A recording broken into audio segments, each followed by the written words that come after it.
Surat Nagpur highway जो जळगाव शहराला bypass केलेला आहे आवाणे आणि आसोद्याकडनं तो पुढे जाऊन भुसावळकडे मिळालेला आहे. हा हायवे मागच्याच वर्षी बनला. एकाच वर्षामध्ये हा हायवेची ही अवस्था झालेली आहे. बघा ही अवस्था झालेली आहे. हे कमिशन खातात आणि ते कमिशन खाऊन खाऊन आमच्या जळगाव जिल्ह्यातील आमदार खासदार मंत्री एवढे धड झाले की तुम्हाला सांगू का, यांच्याकडे अशी संपत्ती जमा झाली तेवढे दाऊद इब्राहिमकडे बी नाही आहे, तेवढी त्या याच्या ट्रम्पकडे बी नाही आहे. या चोरांनी असे प्रत्येक ठेकेदाराला लुटलेलं आहे.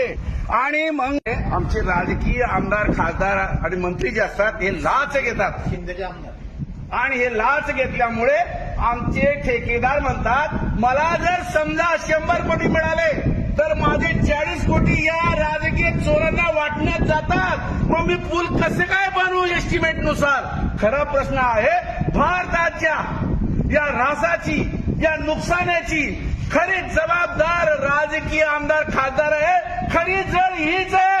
हे जर सुधारले तर रस्ते सुधारतील, गावं सुधारतील, शहरं सुधारतील. पण हे लाचखोर आमदार खासदार मंत्री हीच खरी विकासाच्या आड येणारी जड आहे.